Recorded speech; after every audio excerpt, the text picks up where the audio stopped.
Sequência do placar Transamérica desta quinta-feira é a hora e a vez do Atlético, que ontem jogou em casa diante da equipe do Goiás, conseguiu uma vitória importante e as informações você confere com Eliandro Santana.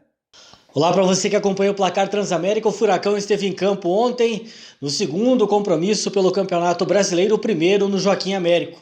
Vitinho abriu o marcador na primeira etapa, no último lance do primeiro tempo, num lance confuso em que o Thiago Heleno teve o toque de mão, que foi apontado pela arbitragem com auxílio do VAR, e a equipe goiana de Ney Franco, que entrou com uma equipe bastante modificada por conta dos casos positivos do Covid-19, conseguiu um empate. Na segunda etapa, Carlos Eduardo fez valer a lei do ex e logo em seguida, após entrar no gramado, conseguiu marcar o segundo gol, o gol da vitória do Furacão, que consegue 6 pontos e 100% de aproveitamento nessa largada do Campeonato Brasileiro. O Atlético vai ter agora pela frente o Santos fora de casa no próximo fim de semana, no domingo, e depois vai ter uma sequência de jogos em casa. O Atlético, que entrou em campo ontem com 5 novidades com relação ao time que venceu o Fortaleza. O técnico Dorival Júnior seguiu com o Vinícius Mingotti no comando do ataque, no lugar do ainda lesionado Guilherme Bissoli, que ainda trata de um edema na coxa e fica a expectativa se ele vai estar à disposição para a partida diante do Peixe. O Atlético teve muita dificuldade para furar o bloqueio defensivo goiano e explorou os flancos do gramado e a velocidade de Vitinho, que foi o destaque do primeiro tempo, marcando um belo gol e colocando uma bola na trave do goleiro Marcelo Rangel no primeiro tempo também. Então o Atlético conquista mais 3 pontos e segue com 100% de aproveitamento. E agora já inicia os trabalhos visando o alvinegro praiano. Muito bem, obrigado, Eliandro. O Atlético na segunda rodada do Campeonato Brasileiro, Brasileirão da Série A. O nosso comentarista Edgar Otto Alves Júnior está convocado para analisar essa partida. Boa tarde, Moura Júnior. Boa tarde, amigos do Placar Transamérica. O Atlético está surpreendendo positivamente. Dorival Júnior começa a achar o time adequado para esse torneio do Campeonato Brasileiro. Ontem nós vimos novamente um Atlético que dominou o primeiro tempo, com bons toques de bola, poucos passes errados, tendo velocidade pelas laterais e inclusive me surpreendendo as jogadas do Jonathan, que até então eu criticava bastante ele, mas começo a perceber que ele está começando a ter ritmo de jogo. Talvez isso faça a diferença. Talvez Jonathan possa ser essa peça fundamental aí na direita que o Atlético tanto precisa. Já no ataque do Atlético não se tem muito o que falar. Nós temos aí Nicão, que está jogando muito. Nós temos o Léo Cittadini, que também está jogando muita bola. E esse menino Vitinho, que ontem fez um golaço. Um golaço. É um menino que, apesar da pouca idade, ele é um menino que tem muita confiança, tem muito futebol, e é um menino de muita qualidade, é craque, é mais um menino das categorias de base do Atlético que logo vai estar despontando aí como um craque do Campeonato Brasileiro. Vitinho tem dado outra forma de jogo no Atlético, pelas jogadas na esquerda e a sua velocidade, os marcadores não conseguem acompanhar.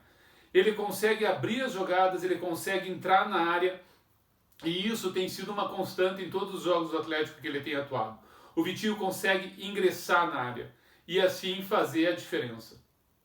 Ontem tivemos, além do gol do Vitinho, um gol de pênalti para o Goiás, que acabou conseguindo o empate no primeiro tempo. E no segundo tempo, numa jogada que iniciou nos pés do Jonathan, tocando para Nicão, Nicão fazendo a jogada com Marquinhos Gabriel e o Carlos Eduardo finalizando para o gol. Talvez seja esse o gol que tanto faltou aí para o Carlos Eduardo e talvez isso amenize um pouco as críticas e dê um pouco mais de confiança para que ele consiga evoluir o seu futebol dentro do Campeonato Brasileiro. Eu acredito muito que esse time do Atlético deve ter ainda algumas mudanças importantes. O Atlético ainda está recebendo vários reforços que ainda não atuaram. É o caso de Walter. E o Atlético tem uma posição muito importante aí para frente, que ainda terá o Campeonato Brasileiro, ele tem o Campeonato da Libertadores, a Copa do Brasil. Então o Atlético tem um calendário bastante complexo e bastante competitivo aí para frente. Precisa de time, precisa de banco, precisa ter um time forte para poder participar dessas próximas competições.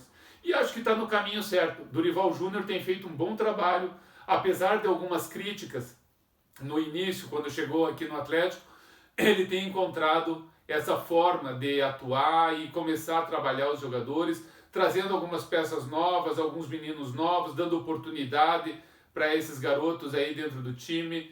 E eu acho que ele começa a formar o time de confiança dele. Vamos ver aí para frente. O Atlético ainda tem muito jogo, tem muita bola pela frente e novidade. Logo, logo teremos novidades aí nos gramados do Atlético. Obrigado a todos e uma boa tarde. E nós voltamos neste último bloco a falar mais do Atlético, valorizando a vitória de ontem em cima da equipe do Goiás, jogando em casa. Vitória importante e o Eliandro Santana vem destacando mais informações. Bom, eu volto aqui no Placar Transamérica, o Atlético que venceu o Goiás por 2-1 na noite de ontem no Joaquim Américo. O Vitinho e o jogador Carlos Eduardo fizeram os gols, enquanto que o Daniel Bessa, em cobrança de pênalti, descontou para a equipe do técnico Ney Franco. O Furacão vai ter pela frente agora o Santos Futebol Clube no domingo, fora de casa, e depois vai ter uma sequência de 3 jogos dentro do Joaquim Américo. Essa é a tabela do Rubro Negro. O Atlético que, como a gente já informou durante a semana, exerceu o direito de compra do atacante Pedrinho, 5 milhões de reais, e o Pedrinho tem o vínculo até dezembro de 2023. Ele que vinha atuando por empréstimo, foi artilheiro do Campeonato Paranaense com 6 gols junto do Guilherme Bissoli, do Nicão e também do Lucas Tocantins do Cascavel. Ravanelli, o jogador já está em Curitiba, vai ser apresentado nas próximas horas. Meia que chega por empréstimo vindo do futebol russo, um meia armador, 22 anos, o jogador que foi revelado na Ponte Preta e agora vem assim como o Pedrinho, o agente é o mesmo dos dois atletas, o Atlético pode, caso tenha interesse, pode exercer o direito de compra do jogador, que chega para reforçar o grupo principal do técnico Dorival Júnior.